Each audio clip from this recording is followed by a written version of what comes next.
Have you ever looked around and noticed that the masses of people in society seem to be in a trance state, like they're hypnotized? As a matter of fact, they are hypnotized. They are in a state of what I call consensus trance. And as a master hypnotist, I recognize what the trance state looks like. And I recognize that the majority of people walking around are in a state of hypnotic trance. They don't know they're in a hypnotic trance. They just know that they're looking down on their cell phones constantly.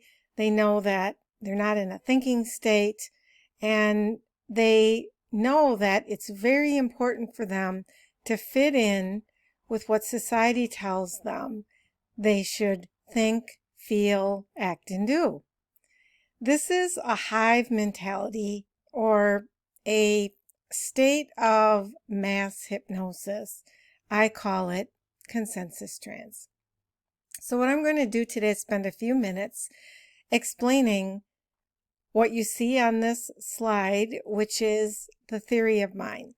This is the little talk that I give every time I work with a client before I put them into a hypnotic trance. I explain the theory of mind and how hypnosis works. And this is very, very useful for helping them understand the process and how it works.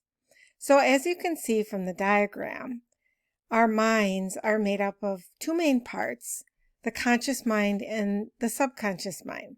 The conscious mind is only about 12% of our mind. And it's like the iceberg, the tip of the iceberg that sticks out of the water. And the rest of our mind is the subconscious mind, about 88%, which is below the surface. So these two parts of the mind work together. And the conscious mind is the part where we think, reason, use logic, analyze, make decisions, exercise our willpower. It's our conscious thinking mind. And you'll notice that there's a dividing line between the critical mind, or we call it the critical faculty, and the subconscious mind, which is below the surface. And in the subconscious mind, we have all the way down to the bottom the primitive mind, or what is called the fight-flight response brain. This is the survival mechanism in our brains. And then we have a lot of known associations, or positives and negatives, as shown on the diagram. So let me explain how this works the way I would explain it to a hypnosis client that I was working with. Let's say that as a child, I'm bitten by a dog, and it's very painful and it elicits a lot of fear. And now in my subconscious mind, I associate dogs with fear and with pain. So now one of those negatives down in my subconscious mind is a traumatic memory of being bitten by a dog. That stays in my subconscious mind. And from that point onward, when I see a dog, that association is going to be triggered. And I'm going to feel feelings of fear, and I'm going to feel all of the initial feels all over again. And that is going to cause me to go into a state of fight-flight response, which makes me hypersuggestible, is the term that hypnotists use for that state. So that means that as we learn to associate certain things with positive memories and emotions, and certain things with negative. And these stay with us because our subconscious mind records every single thing that happens to us every single day, every single minute of our lives, and it's stored in there, even though we don't realize it.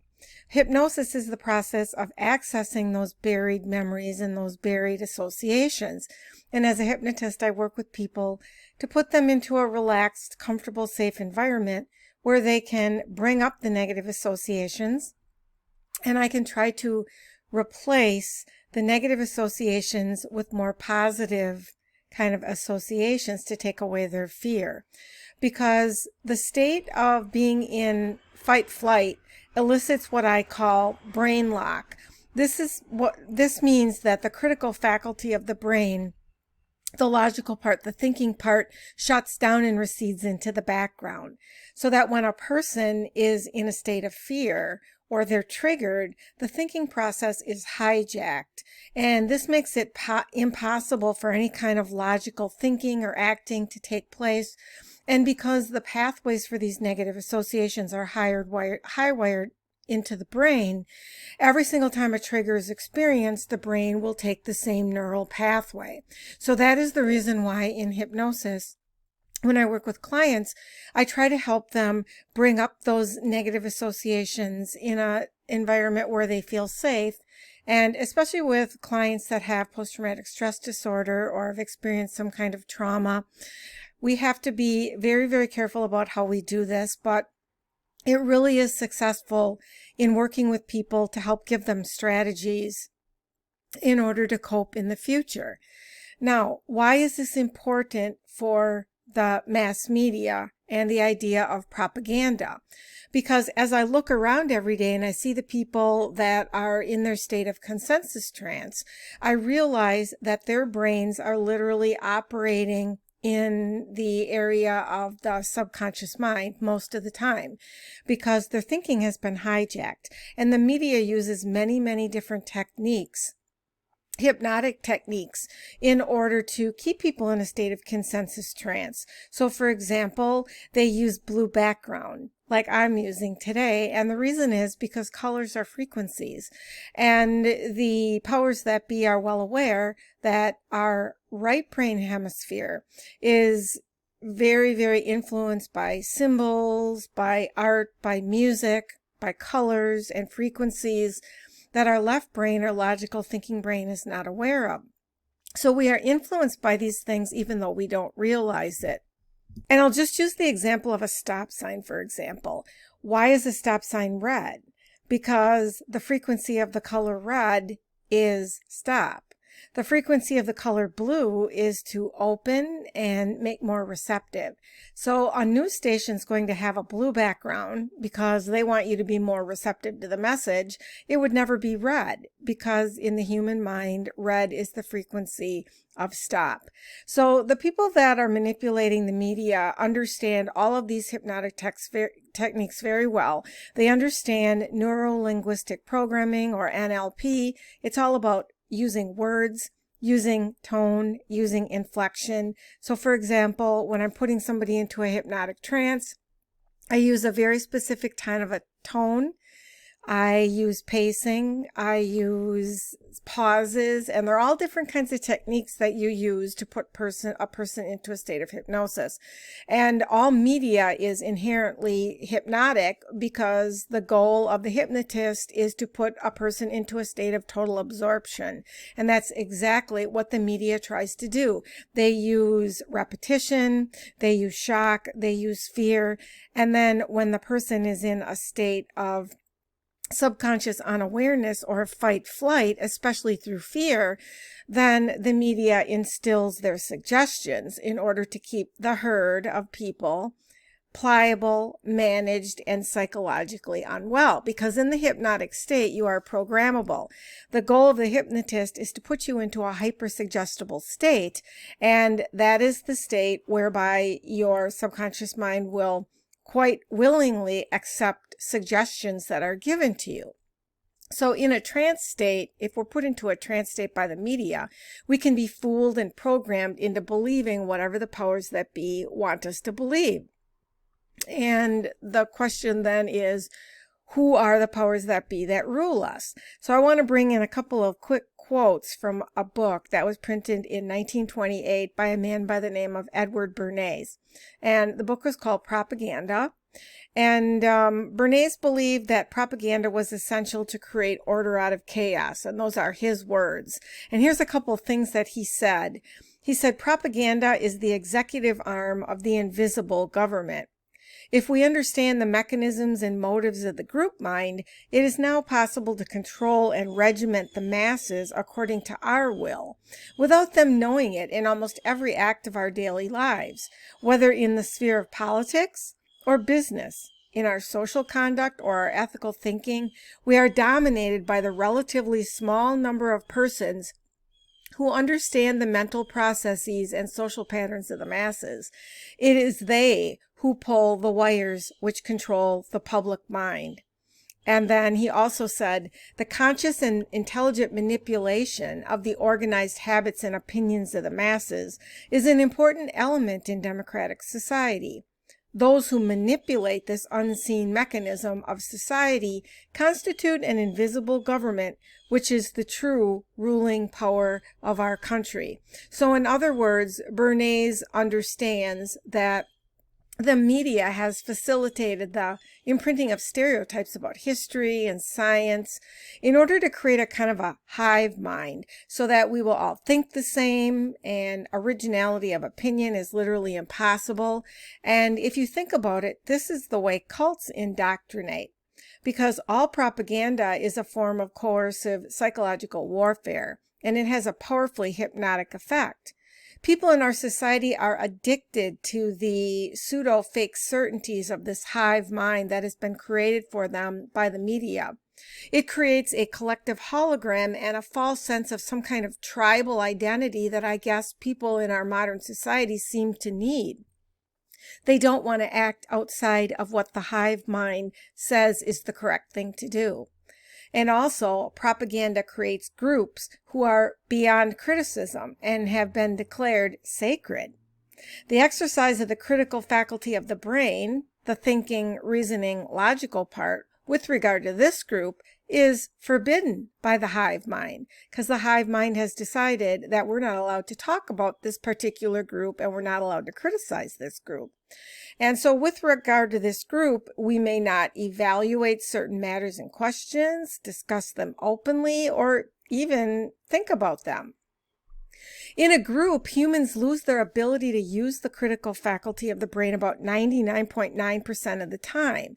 And some results of that are inability to distinguish lies from truth, especially when the media is constantly pushing lies on us.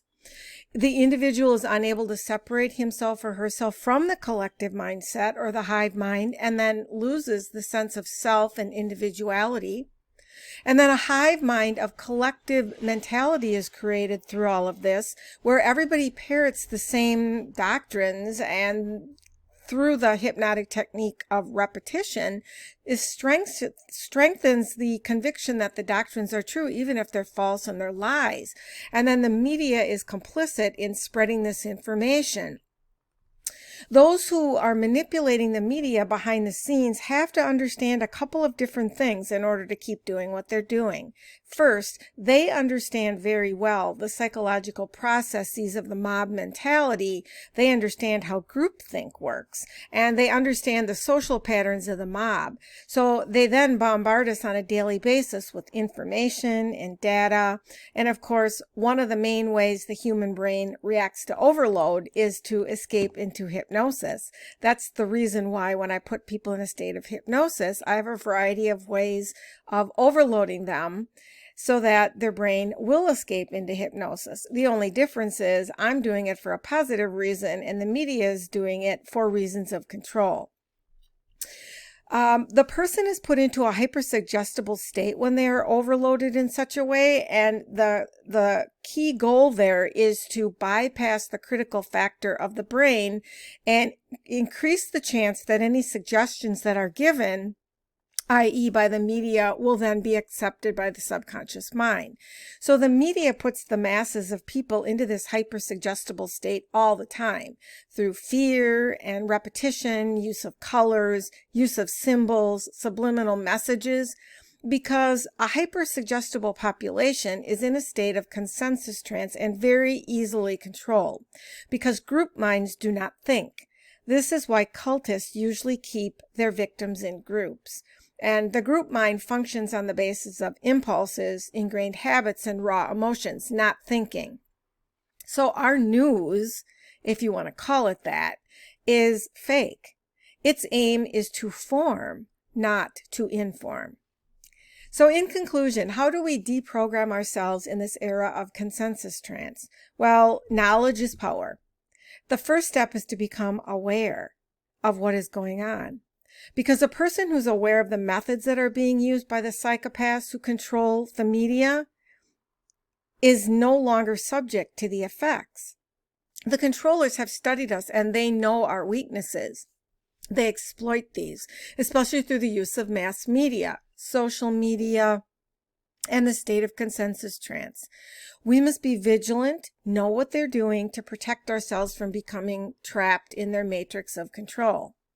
In the words of Ian Williams Goddard, a society whose citizens refuse to see and investigate the facts, who refuse to believe that their media will routinely lie to them and fabricate a reality contrary to verifiable facts, is a society that chooses and deserves the police state dictatorship it is going to get. To quote Sun Tzu from The Art of War, if you know the enemy and know yourself, you need not fear the result of 100 battles. If you know yourself but not the enemy, for every victory gained you will also suffer a defeat. If you know neither the enemy nor yourself, you will succumb in every battle.